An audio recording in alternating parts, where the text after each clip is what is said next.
Welcome to Around the Empire. On our panel today, we are happy to have Elijah Magnier speaking to us from Europe, Kyle Anzalone out in Colorado, and Dan and I are here on the East Coast, the very hot East Coast right now. Hey everybody, how you doing? Hello, Joanne. Great to see you, Elijah. It's been a while, and we're so happy to have you. So Thank today you. we thought we would talk about the crisis in Iraq, but honestly, we'd like to talk to you about, any discussion about things in the region. As I said, it's been a while since we've gotten your news and updates and your views on the whole thing. But I guess we should start with Iraq. There have been a lot of developments over the past, I guess now, 24, 36 hours when Muqtada al-Sadr announced that he was going to resign from politics. Now,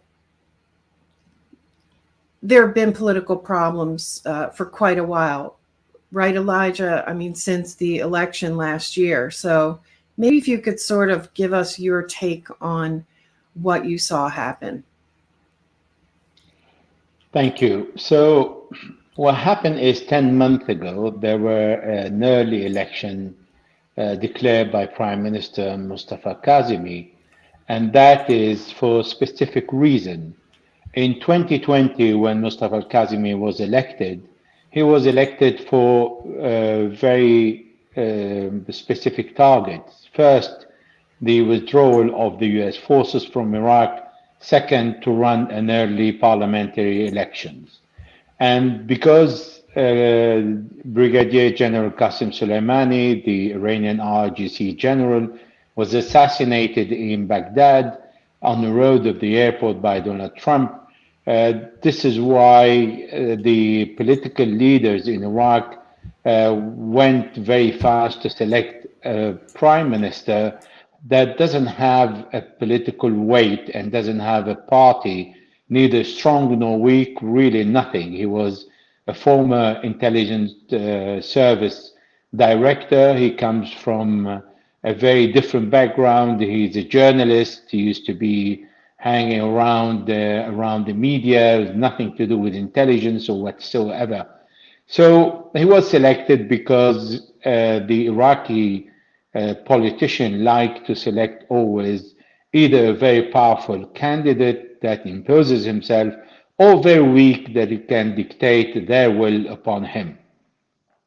So Al-Kazimi manages in 2021 to run the elections and set up the parliamentary elections. However, the results were not to the liking of the political parties, and I explain. Muqtada al-Sadr came out with 73 MPs, the largest number of a single party, while the strong candidate to the prime ministership is the former prime minister, Noor al-Maliki. He came out with 36 MPs, a number that is extremely low to dictate his conditions or his will over any new government. However, because many other groups were disappointed with a very low result at the elections, they all joined together, all the Shia political parties joined together, and Muqtada Sadr was on his own with a number that is higher than all of them together. However, the constitution doesn't allow him to form the government or to select a prime minister unless he has the largest group after all the MPs swear after the first session of the parliament, and all the groups can create coalition that can form the largest MPs that it has the right to select the government and the prime minister. So what happened is Muqtada Sadr manages to create a very large, the largest MP gathering by aligning himself with two powerful Sunni groups and one of the Kurds powerful group in Kurdistan led by Masoud Barzani. What happened is the federal court issue an explanation of the Constitution saying the election of a president that should be the first thing to do after the election of the Speaker can be done in the Parliament with the majority of 220 MPs. Less than that, it is not possible to reach the quorum, and that is a mandatory number. So Muqtada al-Sadr went to the Parliament with 73 MPs, with the coalition with the Sunni, two very powerful groups, that one has 38, another one has 17, and with Masoud Barzani with 36 MPs. All these together don't make really the 220 that he needs. So he reached out to the independent group that failed him, and he managed to gather only 202 MPs on the first session of the parliament after the election of the Sunni speaker that happened a few weeks before. So this is where Muqtada became angry, and he gave all the other Shia groups. So we're talking about a problem between Shia, because the Shia are the majority in Iraq. They have the right to select the prime minister.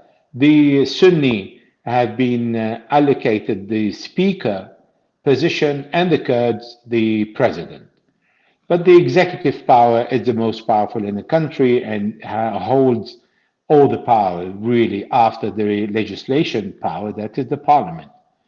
So Muqtada Sadr gave the all the Shia group that gathered under the name of the coordination framework 40 days to select the government or to move to the opposition.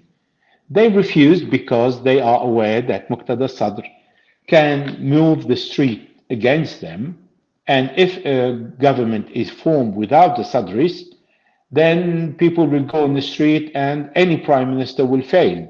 So they said, either we all go to form a government together, or there is no government. We wait until you agree. There were several attempts by Muqtada Sadr to meet the coordination framework, but he has always requested to exclude former Prime Minister Noor al-Maliki that ruled Iraq twice in 2 terms, after Jafari in 2006 and then in 2010. And we all know, we remember that this is when ISIS attacked in 2014, when Noor al-Maliki was around as a prime minister.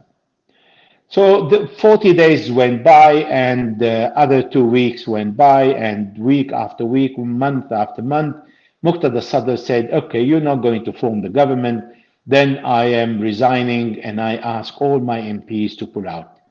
So far, Muqtada Sadr behaved as a really a man of a state, a mature politician who wanted to reach out to other groups to form a government. However, when he forced all the MPs to offer resignation, this is when he made his first biggest mistake.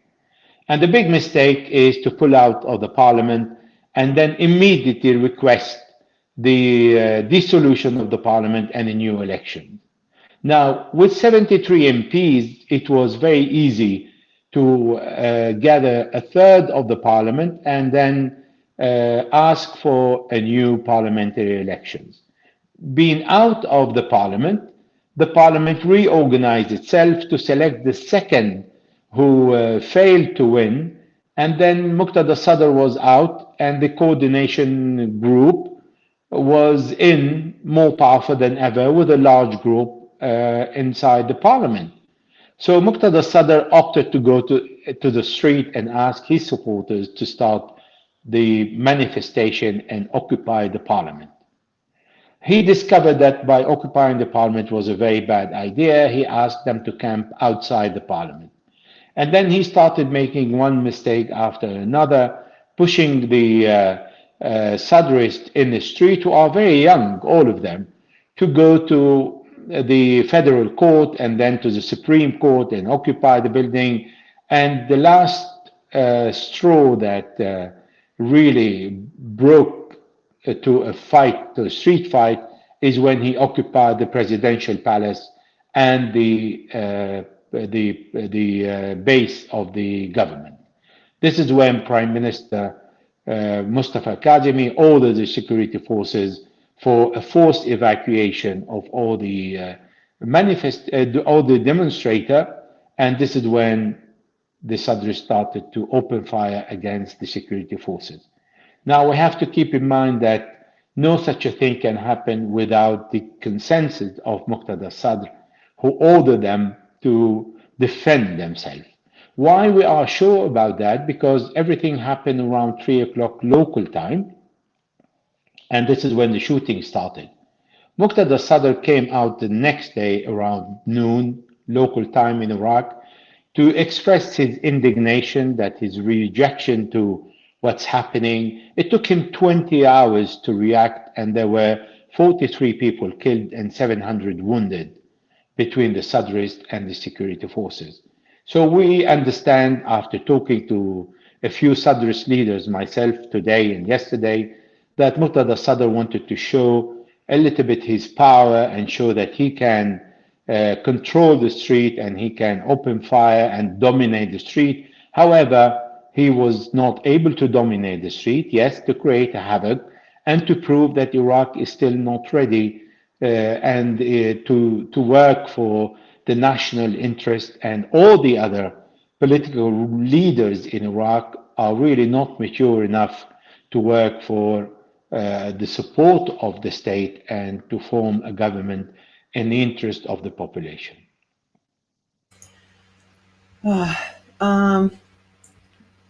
Well, I guess I wasn't all that surprised that he retired from politics, because I've seen that happen before. You and I have talked about this man before. You've tried to sort of explain him to me. I still honestly don't understand what he wants, other than the thing that makes the most sense, what you just said at the end there, was, he's trying to flex his muscles, trying to show everybody that he still has the control of a lot of the populace. He claims that he doesn't want the US or Iran to have too much control over the government. That seems very logical. Al-Maliki, would he have become prime minister for this objection and protest by Muqtada al-Sadr? Now, Noor al-Maliki can never return to power for one simple reason. In 2014, when he gathered the largest number of MPs, the Grand Ayatollah Ali Sistani in Najaf sent a letter for the first time ever in his life on black and white, writing that al-Maliki should not return to power because al-Maliki was exclusive, turned out to be inadequate for ruling the country, and al-Maliki is really not the suitable person for Iraq, not only in my opinion, but I think in the opinion of many Iraqis, among politicians and the population. However, if we look at Muqtada Sadr and his request, Muqtada Sadr wants to rule Iraq, but he wants to rule it on his own. Moreover, he's claiming to fight corruption. Then we see him allying himself with Masoud Barzani, that is accused of corruption and of rejecting the request of the federal court to send the oil revenue to Baghdad. He's selling the oil since many years, and the income is in his pocket. He's establishing a relationship with Israel when Iraq declared Israel as an enemy. So he is selling the oil to Turkey without going through Baghdad and without sending the revenue to Baghdad, because the agreement, according to the constitution, that 17% of the oil revenue goes to him and the rest goes to the federal government. And the federal government hasn't received any of the oil revenue since many years. So by Muqtada Sadr saying, I want to fight corruption, and then he allies himself with people who are accused of corruption, it shows that this is really not his objective. Moreover, since 2006, Muqtada Sadr has been part of the government in Iraq. Until today, he has Sadrist ministers, he has more than 69 vice ministers, general director, ambassadors. He is in the heart of the institution. So if he is accusing the Iraqi leaders, political leaders, from corruption, he is one of them. He is not to be excluded. And he did not offer anything to the Iraqi population saying that this is my program, these are my intentions, I want to listen to everybody. I can't rule on my own, because with 73 MPs, the reason why he managed to gather the 73 MPs is, first, his population is higher than the other. However, he knew how to run the election according to the new law when the other groups failed to understand the electoral law and all the voices were dispersed. So in one particular province, for example, let's say Muqtada Sadr presented one candidate and the other group presented three candidates. And Muqtada won with a little bit higher than each one of the three, but much lower than all three together. So they really didn't understand how the electoral law functions. That's one. Two, Muqtada Sadr has 1 million voters who selected 73 MPs. There are other 7 million Shia in Iraq who did not vote for him. So he can't say, I want to rule Iraq on my own and I want to take the power and you all have to follow me. He proved when the vice speaker was selected, Hakim al-Zamili is a Sadrist, that Hakim al-Zamili pushed and elbowed the speaker, who is a Sunni, and really replaced him in all the decisions. So he has a charisma, he has the intention to rule by force, and that can't happen in Iraq today. Can I just to contextualize this, because I remember during the Iraq invasion, his name coming up a lot. In fact, there was, if I remember correctly, at one point the U.S. was thinking of taking him out, essentially, or they had surrounded him. They had surrounded Sadr city.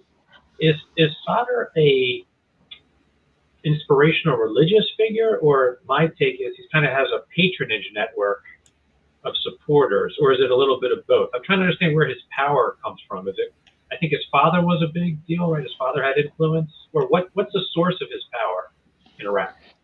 The source of his power is an inheritance that he gathered from his father, Muhammad Sadiq al-Sadr, who was a Grand Ayatollah with a large popularity among the poor people, particularly in the south of Iraq, in the center, and in al-Sadr city in Baghdad. So after the assassination of his father and his brothers by Saddam Hussein in 1999, he replaced his father with the U.S. forces occupying the country in 2003, because he was under home arrest and he was an inexperienced young man who found himself with hundreds of thousands of people supporting the family of Sadr, because Iraq is ruled by tribes more or less, and there is a lot of devotion to the leader, to the image of one person. So this is what he has inherited. And yes, indeed, you rightly said, in 2003 he fought against the American forces, and he was the first to fight against them, rejecting the occupation. However, after failing following the second war in Najaf, 2004-2005, he fled to Baghdad, and then from there to Iran. And he stayed in Iran on and off for several years before returning permanently in 2009. So Muqtada Sadr, I know him in person because I met him several times when I lived for over 9-10 years in Iraq. He's not someone who was submitted to the Iranians. He understood that a good relationship with Iran is to his benefit. Nevertheless, he accused Iran for spreading and splitting his group in different pieces because, yes, it is true that Iran supported Asaib Ahl al-Haq that are led by Qais al-Khazali, who was one of the students of Muqtada's father and one of Muqtada's lieutenant. Also, the other groups like not only Asab al-Haq, but An-Nujaba is led by Akram al-Kabi, was a vice head of the Mahdi army, and he has his own group, and he split from Muqtada. So Iran contributed in really taking chunk of Muqtada Sadr's group, however, did not manage to weaken him because he has such a large popularity. So, Elijah, I'd like to ask you a little bit more about this because there are a lot of Shia militias in Iraq. And so I think a lot of times in the Western press, they all get labeled as Iranian backed. And so I'm wondering, what exactly is the state of the Popular Mobilization Forces now? Because we are, 2+ years, 2.5 years since Soleimani and Mohandas were killed, and what's their relationship with Sadr's militias, and what was their role in what happened in Baghdad this week? The Popular Mobilization Forces were created in 2014 from all the groups that are today existing on the Iraqi arena. Muqtada Sadr has his group within the Popular Mobilization Force. It is a 313 brigade that is based in Samarra and that has a task to protect Samarra, the city in the north of Baghdad.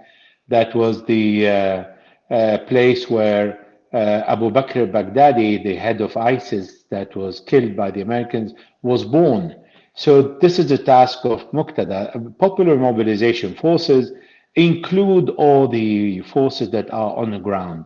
Now, when in 2018 the war on ISIS stopped and it was no longer needed to have all the militia enrolled within the different names and within the Popular Mobilization Forces, the Prime Minister Adil Abdel Mahdi, and before him was Haider Abadi, issued a decree saying that all those who want to join their own group, they can leave, and those who want to remain within the Popular Mobilization Forces can stay under the leadership of the Prime Minister. So what we have today is we have a Popular Mobilization Forces made of all the various groups that are already existing, like Asab al-Haq, Katab Hezbollah al-Iraq, Katab Shuhada. All these have a separate group, but they have detached many of their men inside the Popular Mobilization Forces, maintaining an influence inside this big organization that is in theory under the leadership of the Prime Minister. So when you have clashes like the one in Baghdad, the Popular Mobilization Forces did not interfere in the clash, as Muqtada Sadr rightly said yesterday, because they are form of the Sadrist and non-Sadrist. They can't go into the battle because otherwise they will be split and they will start fighting among themselves, which doesn't make any sense. So they pull out from this mix of illogical fighting among the security forces. But by the way, the security forces, even the security forces, are made of Sadrist and non-Sadrist.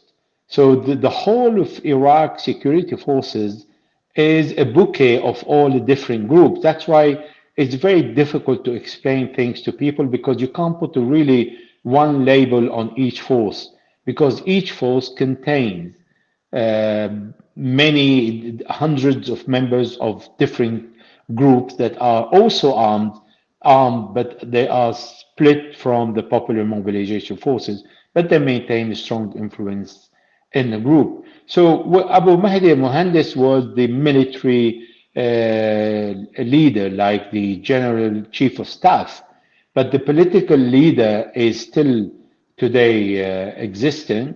He is Faleh Fayyad, and there is another person who was the vice of Abu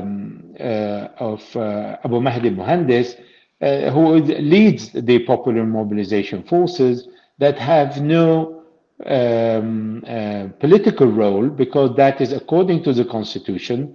They are not allowed to be part of any political activity. Can I wait for what happened, at least how it was reported initially? I mean, there was a video that went around. The State Department, to be clear, has said this is not the case, that seemed to show helicopters evacuating the U.S. Embassy, and which led to a lot of people on social media and other sort of lamenting, wringing their hands, saying this is Afghanistan all over again. But in your assessment, how serious, given this, it seems to have calmed down after, I guess, Sadr told his forces to back off. How close was this actually to toppling the government, or even putting, I guess, U.S. forces in danger? It seems like they did get into the, quote, green zone. So in your assessment, how serious was what happened? The only embassy that was evacuated was the Dutch embassy, because it was in the heart of the fighting, and it was evacuated to the German embassy. The American embassy, it's a city itself, and it is almost impossible to break in. Secondly, there are the Golden Unit that are kind of anti-terrorist unit that protects the embassy from the outside. And after 2020, it was agreed by all the parties that nobody touches the embassy, not because it is the US embassy, because it is not allowed to attack any diplomatic mission. However, the presence of the US forces is not welcomed by many groups, because the parliament said they should leave, and the resolution was voted with 171 votes in favor of asking the government to negotiate a withdrawal. And then we have Prime Minister Mustafa al-Kazimi saying, I have negotiated and the Americans are leaving, but we have either Donald Trump and after him Joe Biden both saying we are not leaving. So this is the dilemma in Iraq, because there is a misunderstanding in Iraq by who can decide the withdrawal of the US forces. Now, the agreement for the presence of the US forces was signed by the government. At the time, it was Ibrahim al-Jafari, when ISIS occupied a third of the country.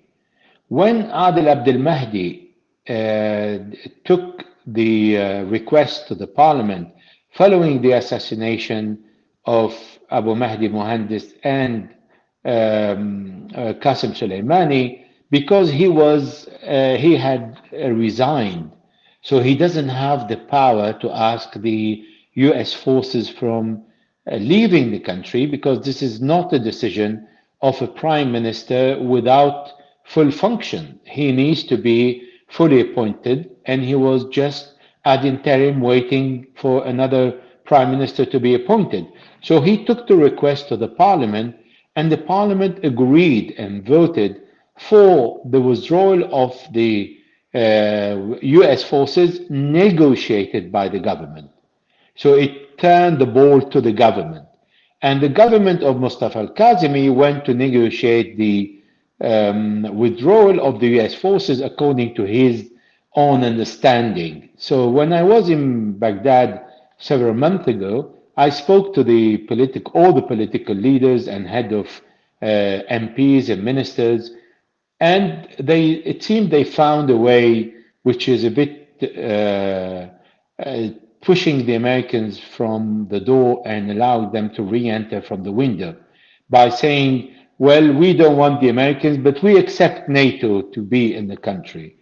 And I said, are you serious? Well, NATO is America, is commanded by the Americans, and the orders come from the Americans, and it's led by an American general. He said, well, it sounds different from saying the United States forces will stay in the country. I said, happy you, then it's fine. So Nobody wants the Americans to leave for one single reason that was expressed by Donald Trump before his departure. He said clearly, you will never get the money, the oil, the money of the oil, because all the money that the Iraq, when Iraq sells the oil, all the money goes to the Bank of New York before reaching the Iraqi government. So because Iraq is under the Article 6 of the United Nations, it doesn't have the full power over the amount of money they receive from selling the oil.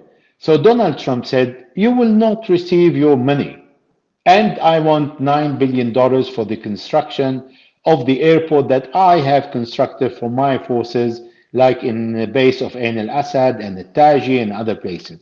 So he basically was blackmailing the Iraqis and saying, you ask me to leave, then you will starve. And I heard from the Prime Minister's office, top leaders there, saying the Iraqi population is not ready to live another sanction like during the time of Saddam Hussein in 1991, when the Food for Oil program started, and when Madeleine Albright acknowledged the famous sentence that it is worse to see 500,000 children in Iraq dying from the sanctions. So that is the reason why there is no really oomph for pushing the US forces outside the country. There are none. It doesn't have anything to do with security. It's not that they want some backup troops in Iraq. That doesn't really have anything to do with it. It doesn't benefit them in any way. Just curious. No, because if we see what the Americans did several times, they've attacked the Iraqi forces, the regular forces on the borders between Iraq and Syria, who were there monitoring and attacking ISIS and preventing ISIS from crossing. We don't have American forces. We haven't ever seen American forces on the borders trying to stop ISIS from crossing. On the contrary, we have the American occupying Al-Tanaf crossing between Syria and Iraq, preventing any regular forces from coming within 50 kilometers and allowing whoever wants to be in the area, offering safe haven for them. This is what we have seen. So the Americans are not injecting any forces to support the Iraqis. They say they are training, but we see that the Iraqis have gathered enough experience in fighting ISIS for many years and capable of protecting the borders and protecting the country from terrorist groups. We have seen how the Americans have refused to supply the Iraqi army with the jets that they have bought and helicopters they have bought when they were most in need in 2014. But we haven't seen, and the Americans are not allowed to be in the sky without the approval of the Iraqi government. Yet we see hundreds of convoys of oil stolen from Syria going into Iraq without the permission of the Iraqi government. We see the Americans are in the sky of Iraq without the permission of the Iraqi government. So we don't see a really full respect of the Iraqi sovereignty. And while we're on this subject, I watched a segment on Al Jazeera, and they claimed that both the U.S. and Iran have sort of stepped back from and not meddled in this situation over the last couple of days, mainly because al-Sadr, claims that he doesn't want them to meddle. I was kind of surprised by this and wondered if it was true. Oh, yes, it is true, because there is no place for the Americans or for the Iranians to interfere when it is purely between the Sadrists in the street and the Iraqi security forces, where any other force can come in and do what. There is no point in doing so. Secondly, we've learned when the language of firearm dominate, there is no place for diplomacy. So the next day, when things started to cool down a little bit, the Iranian made a few calls to the Iraqis saying that an inter-Shia fight is not acceptable. Muqtada Sadr contacted the Marja'iyya in Najaf, who said exactly the same thing. And this is where all parties understood that the clash leads to nowhere. And the interference of the Americans and the Iranians doesn't make any sense, really. And then you said that Sadr didn't do anything for roughly 20 hours. I think it was last night, which would have been, I guess, the middle of the night in Iraq. They said that he held a press conference. Actually, was it last night, or I'm probably getting my times mixed up. But first I heard that he was threatening a hunger strike. And then I guess it was last night he did a press conference where he basically ordered all of his followers to stop the protesting and exit the area within 60 minutes, or he would disown them. That's what I saw on the news. And, you know, as you know, Elijah, we don't trust our mainstream news all that much. So that's why I'm asking to verify with you. Is that what really happened? So what happened, that is correct. What happened is the day before yesterday, the clashes started in the green zone around 2 o'clock in the afternoon local time. And then in the evening, there was an information that Muqtada Sadr started a hunger strike, believing that the Mahatma Gandhi style can work.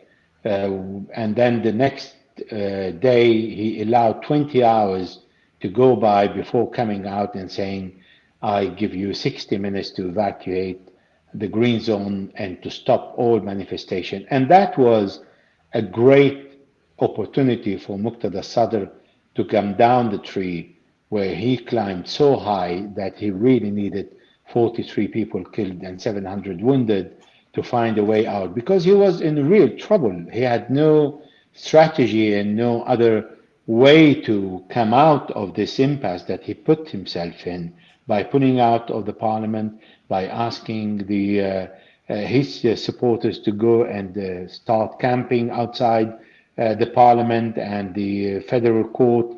And doing that, people in the opposition side will say, great, stay there for a year or 2 and 3, spend all your money on supporting all your people and feeding them and giving them all the support, but then zero substance. So this is why this military clash saved his face. However, he came out a loser on all sides. So the information you have is right. It happened at 2 o'clock in the afternoon, the day before yesterday, and then yesterday at noon, where he came out and he said he ordered all his people to leave.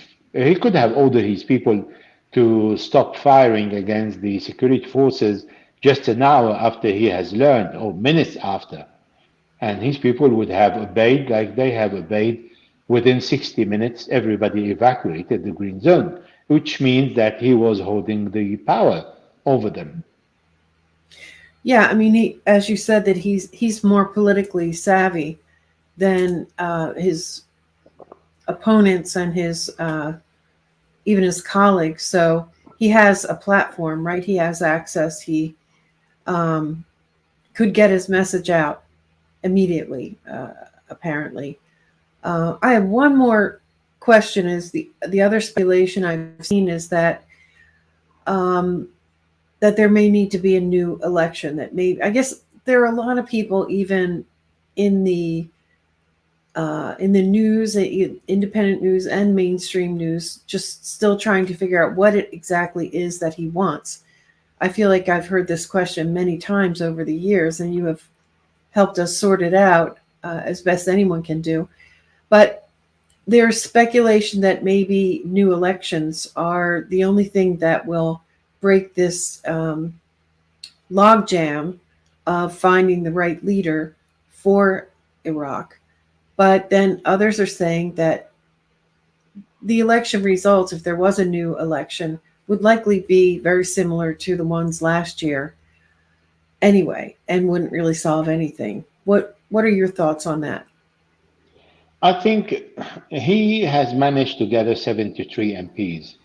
And as I said to several Sadris in his office, in the calling for a new election, which is something that is going to happen, and everybody is going to agree on that, because nobody disagrees on running new elections, because many political parties condemned the result of the election and said it was not adequate for their own reasons. So it is going to happen, maybe in a year time, maybe in 10 months, because the elections need organization.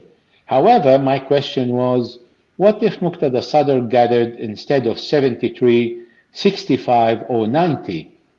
Or 95 or 100. You need 165 to dominate the parliament. Without 165, you don't decide.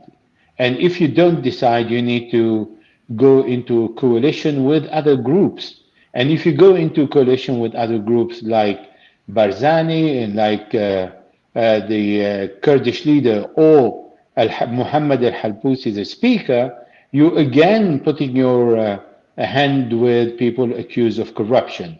So your objective will be to rule Iraq. Now, after this experience of your people shooting at the security forces, I'm not sure how many people would like to align themselves with Muqtada Sadr. Now, if he gather 90, 80 or 90 MPs, still he needs to join him. Again, will the Shia group, will he ask the other Shia group to come in? The whole battle that happened is because he didn't want to ask, because he accused them of corruption that he was part of. So what's going to happen after the new election? Iraq has not reached the maturity to look for the benefit and the interest of the state. That's why if Muqtada Sadr rules, the infrastructure on Iraq is on the floor. Everything needs to be rebuilt. The electricity, there is no gas, they buy it from Iran, and electricity is not regular. This summer, the temperature reached 55, 56 degrees Celsius. So it's very hot and there is no regular electricity in the country. The job opportunities are lacking. There are so many things to be done. Whoever will take the control of the country will have to suffer, but needs the support of the people and needs to be allowed to work. Now, Muqtada Sadr in every government, after 3 or 4 months, he asked his people to manifest and go in the street, always by saying, me, I'm president, look at me, I have the power to move the population. He has the power to bring several tens of thousands of people, not 1 million as he always claimed, but even with tens of thousands, it's already a lot and can block the work of the government and impose his will on the prime minister as he wants. So the time has not come yet for Iraq to be ruled according to the book. Well, it seems like what you're describing, and correct me if I'm wrong, is basically a situation, a kind of stalemate where Sadr and his supporters are indispensable to any ruling coalition, but they're not popular or influential enough to actually have an outright majority to govern. So this, I mean, at least the way I'm thinking of it, this seems like an irreconcilable difference, especially in a coalition system, unlike in the United States where you get a majority, you can rule at least one of the institutional bodies in parliament, you need a coalition. So it just seems like it's impossible to overcome that dynamic, which is he's too big to ignore, but he's not quite big enough to dominate. Is that incorrect? That is absolutely correct. So it seems like we're going to have some struggles going forward then. If it's it's hard to imagine a way out of that dynamic. Because you see, the problem is he is excluding all the other Shia group. And there is also this religious factor in Iraq. So by saying aligning himself with the Sunni and the Kurds, now the Sunni believed that the ruling of Iraq belonged to them because Saddam Hussein ruled the country. He was a Sunni for many years, for many decades he ruled the country, and they claimed to be more knowledgeable about how to run the state than the Shia, which is true.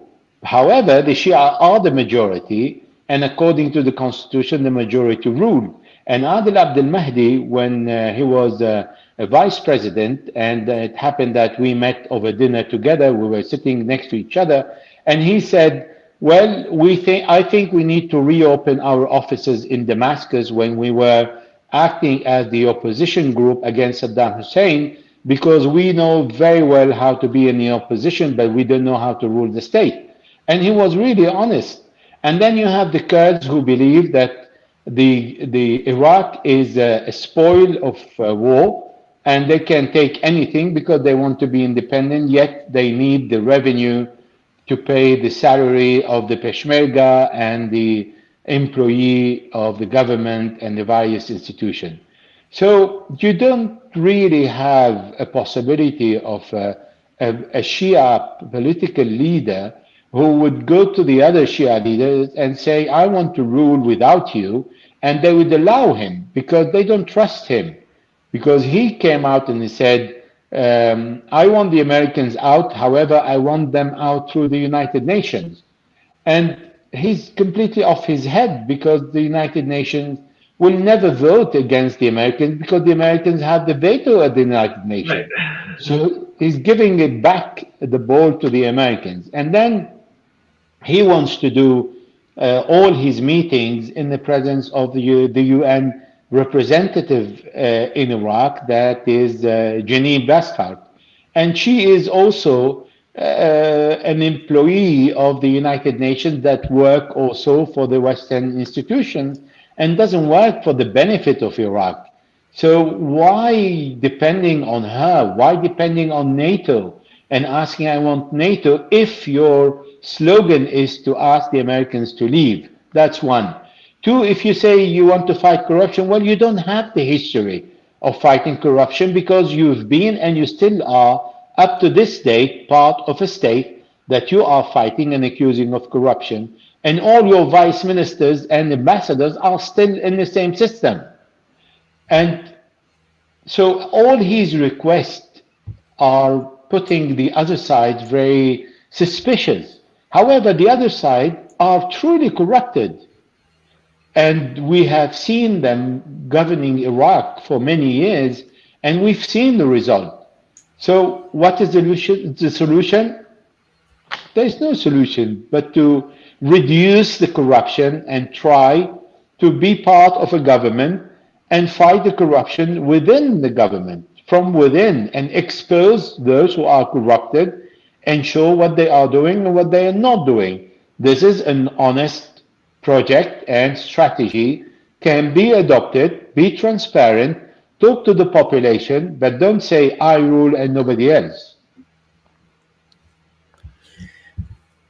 So it seems like there's maybe been a lot of opportunity for that so far, Elijah. And I'm just wondering what happens if there are no reforms. Do you think it seems like, again, you point to a lot of Sadr supporters are young men. It seems like there's a lot of youth unemployment, young men, they just don't have any jobs in Iraq. If there's not a functioning state, then there's going to be no economic recovery.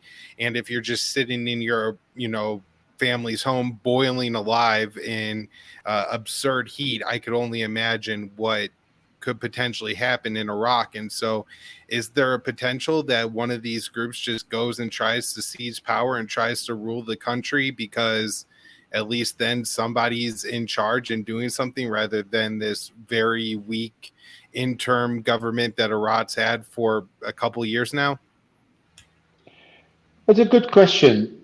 With the presence of the popular mobilization forces, it's an ideological group that will prevent any coup d'etat in Iraq. The proposition to appoint a military person as a prime minister has been on the table in 2019 and was rejected by most political leaders. They suggest several candidates, but they were all refused because it was not the time to have a military leader who will be another dictator. Even if he's a Shia, you move from a Sunni dictator to a Shia dictator. So the point of having a coup d'etat in Iraq is excluded. Secondly, everybody has weapons. All the groups are armed, and they are really, really armed. So it is difficult even for the state to control these groups at the moment unless you have a long period of stability where there is no need to see all the groups with weapons and there is no need to use these weapons anymore.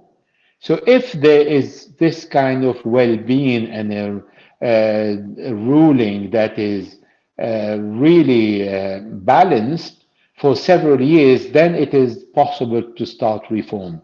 Now, if you look at Mustafa al-Kazemi and Adel Abdel Mahdi, actually, they both succeeded because they had no political party behind, much more than people like Haider Abadi, who is from the Dawa party, or Noor al-Maliki from the Dawa party, or Ibrahim al-Jafari, all these former prime ministers that come from the Dawa party.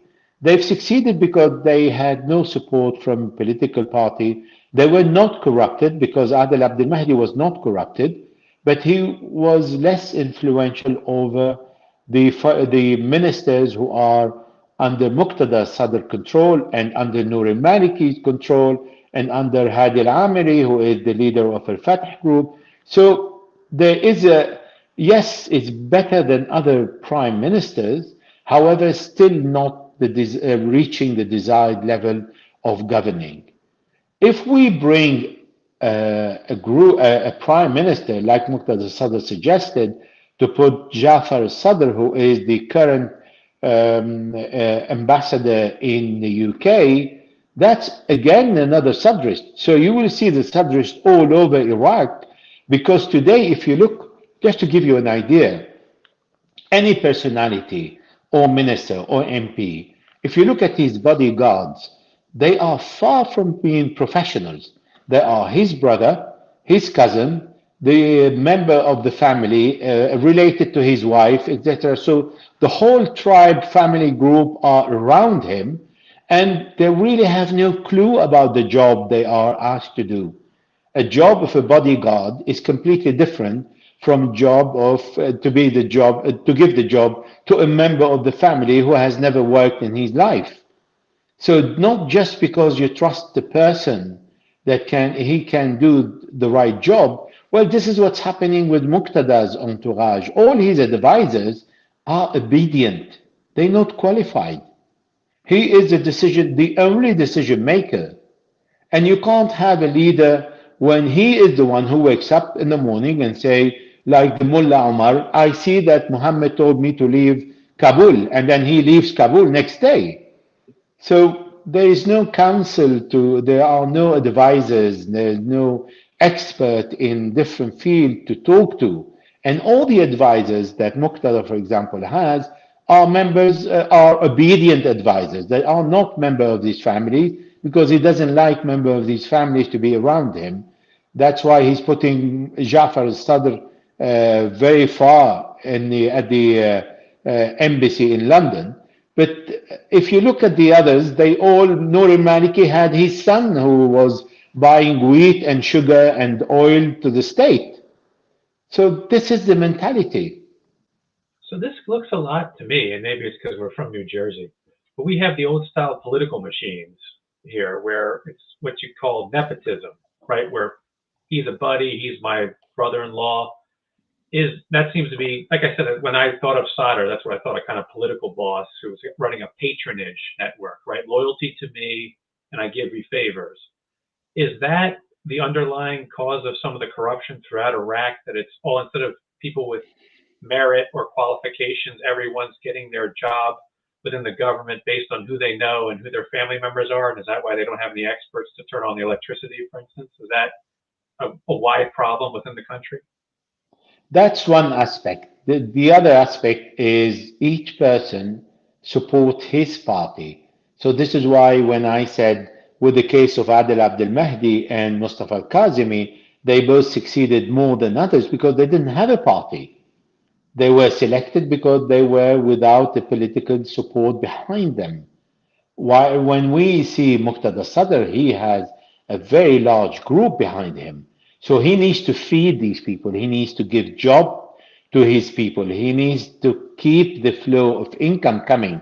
If you look at Noor al-Maliki, it's exactly the same. He needs to support the group. He needs to support the Dawa party because he needs to prepare for the following elections where his party needs to be wealthy enough and within where the most powerful position of the institution to be able to respond to any favors or any request the Dawa party needs. This is how things work in Iraq today.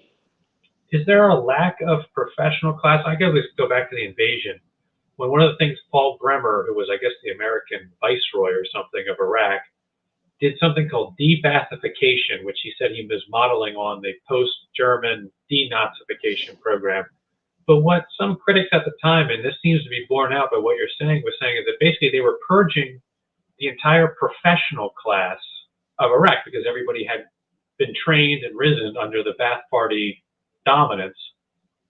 Is that still true? Has there kind of been in this post-occupation, U.S. occupation dynamic? Is it like basically the professional class is still excluded, and so is that part of this, or is that so long ago it doesn't matter? Well, you're putting your finger really inside the wound here, because what Paul Bremer said when he started the debathification, he not only put 400,000 of the military professionals at home, and most of these joined Al-Qaeda in Iraq, which became later ISIS, but he also removed all the Ba'ath member party. Now, in Iraq, you can't have a job if you are with a certain education and university degree without being member of the Ba'ath party. So if all these people are at home and hunted down because they were member of the Ba'ath party, then what is remaining are people who belong to this tribe and his clan and this family. And this is how Iraq was built on a wrong basis since 2003, where the US forces heavily contributed in the destabilization of Iraq. And I think the Americans didn't do that out of a purpose and a strategy, but for their ignorance of how to handle Iraq, because they really didn't know. I mean, if you take Paul Bremer's book and you read it, and you see in one chapter, I was just shocked, falling off my chair when I read that George Bush, Colin Powell, Condoleezza Rice, everybody was in a meeting, in a video conference, and they talking to Paul Bremer and said, we have decided that this is what we are going to do today, and this is the policy that you're going to follow. What do you think? And Paul Bremer said, Mr. President, I don't agree because this and that. And George Bush said, go for it. My God, one person who is key instructor without any experience, landing in Iraq, telling you, this is what I think, and then with all your staff and the administration, you tell him this is what we think, and he contradicts you, and you tell him go for it, you both have no clue what you're talking about. Yeah. Shooting from the hip. That was George W. Shooting from the hip. God. We're going to need to wrap up pretty soon, but I was hoping that we could talk about the JCPOA for a little bit. Kyle, I wonder if you want to take over here. You've done a lot of reporting and a lot of podcasts on this, and Eli has a pretty new article on this as well. You want to spend a few minutes talking about this just to kind of keep everybody up on what's happening with it? I mean, I would just like to hear Elijah's take on it, because I feel like at this point the reporting on it is somewhat all over the place, where a couple of days are, you'll get a report from Al Jazeera saying a return to the deal is imminent, and then the U.S. and Iran are still going back and forth on several details going on with the Iran deal. So I felt like Elijah was probably pretty close to what's actually going on here, but there's just so many statements being made by so many officials on different levels. It does seem that Iran has really dropped the IRGC demand, but they are holding on to the demand that the IAEA close its investigations into Iran's nuclear facilities. So go ahead, Elijah. So let me explain the IRGC demand. Actually, Iran did not drop the IRGC demand and never said the IRGC or nothing.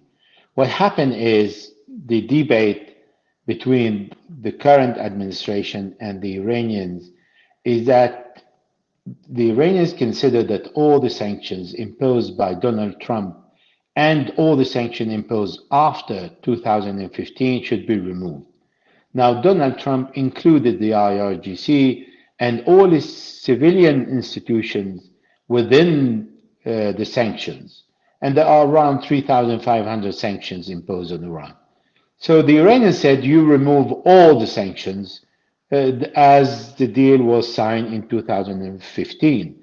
What people miss is in 2015, Barack Obama did not fulfill his commitment and did not respect fully the JCPOA because he refused to instruct the banks in the US and in Europe to deal with Iran. That was the main point. He did not return all the Iranian money. There are still $110 billion in several banks in different countries, frozen by these countries, and these were not returned to Iran. So the point today is to lift all sanctions. However, the other point that Iran offered is saying, if you cannot give us the guarantee that this JCPOA is going to hold even for 2 years or after you, then we are not going to pour cement in the Iraq nuclear facility, and we are not going to give up on our advanced centrifuge that, according to JCPOA, they are allowed to have the first generation when Iran has reached the 6th and the 9th generation. So this is the debate today. It's what are the guarantees that Iran can have to keep all its capability, not knowledge, because the knowledge, Iran has the knowledge to make the bomb if they want to. They have reached the 60%, and between 60 and 90 is really a joke. The main difference, the main problem was from 1 to 20. And between 20 and 60 is easier, and 60 to 90 is much easier. So the knowledge is there. If the Americans don't trust the Iranians and vice versa, which is the case, then putting things on black and white is even not enough, because we've seen what Trump did in 2018. Even when it was on black and white, he shredded the deal and he started to impose sanctions on Iran, the harshest ever. So the Iranians are not dropping really the IRGC request. They're saying you lift all the sanctions. However, if you think, this is how they speak to the European, to the Americans via the European, if you think that you want to keep the IRGC Quds Brigade on a list of terrorism because of its activity in the Middle East, you can keep it. That is not a problem, and we are not going to insist on it, because this is not going to change anything from the Iranian influence that is already established in Gaza, Lebanon, Syria, Iraq, and Yemen.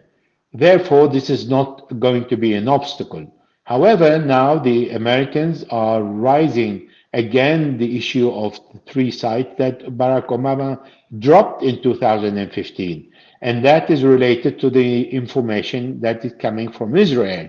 And the Iranians are extremely upset, saying, if we sign a deal and you don't solve this issue, tomorrow you're going to say, well, I signed a deal, but you need to comply because we still have the issue of the 3 sites where there are traces of uranium and you haven't given a satisfaction to the IAEA in your answers. Therefore, the sanctions are imposed and they will remain. That was a phone call. Sorry. Oops. Okay, good. It's Still just here? we didn't lose you. Okay. Yeah. He's back. Sorry? No, I just wanted to make sure everything was okay. I said he's back. You're Yeah, back. I just received a call and I just put the phone down. Yeah. So, yeah. So this is the level where they have reached. Iran is saying we'll return to the JCPOA, all of us, or we don't. So you can't say yes, but there is a still unresolved issue that was solved in 2015, which means you're not serious. By saying you're not serious, what Iran is doing today? First of all, Iran has enough uranium, enriched uranium, to much more than that is allowed in the JCPOA, but less than what it has reached before 2015. Secondly, it has advanced centrifuge that enable it to produce more purity uranium than ever before and is in a strong position. And third, Iran is selling 1.4 million barrels of oil per day, not to Europe. So if Europe is in need of 2.5 million barrels per day, it is up to them to push for the JCPOA. Otherwise, yes, there is a 41.5% inflation in Iran, but there are 79.8% inflation in a NATO country like Turkey and 21.2% in Latvia. This is a member of the European Union, and soon the UK will follow and other European countries after September with the shortage of gas and the inflation that is growing. So the Iranians are saying, well, if you want the JCPOA and you want to make sure that we are not going to make the bomb, come and get it, but this is not going to be only on your terms, it's going to be on in an area where we both stand and we both happy and we both winners. So the conflict in Ukraine is giving Iran a better negotiating position in this? Is that, I followed you? Well, the Saudi Arabia and OPEC members have increased their production to 690,000 barrels per day. This is more or less the quantity that Americans used to receive from Russia, 700,000, and Europe can stuff itself at the end of the day. That's the American logic. At the end of the day, Europe is in shortage of gas, is buying the gas liquefied from the US with 40% extra from what it was costing it from Russia. It is looking for other sources in Algeria, in Kazakhstan, from Qatar, and it's really begging for oil, gas and oil that is not getting. Europe is in need of 155 million cubic meters, and America can offer 10 million cubic meters. So the Europeans will then have in terms, they're parties to the agreement. I guess it's really the U.S. as the major roadblock, but you're saying there's likely that they're going to be agitating even stronger because of their energy needs. Does that make sense?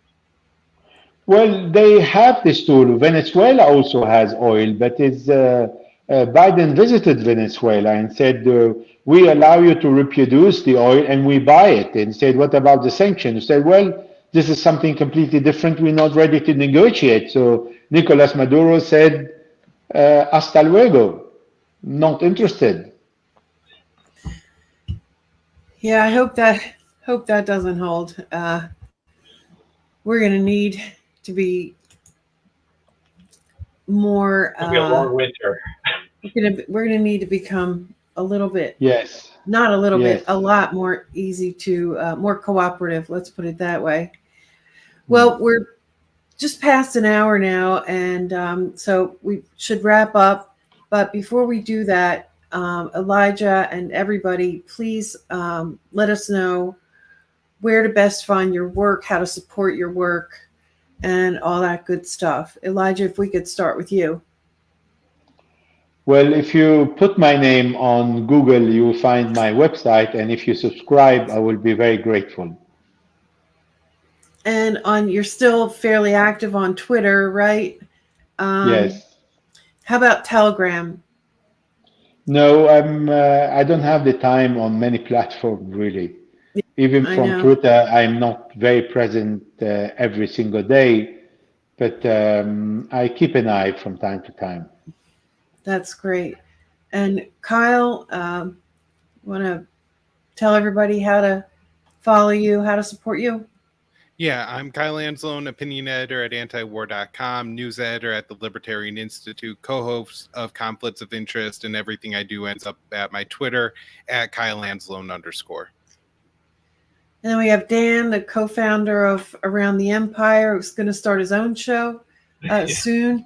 So I don't know if you want to talk about that yet, Dan, but just let everybody know how to keep in touch with you and how to support you. You'll see me on Around the Empire sometimes, and then on Twitter as well, DSW_XYZ. Okay, that's great. Thank you so much, everybody. I really enjoyed it. I appreciate the time to give us all this good info, and it's great to see everybody, of course. Thank you. All right.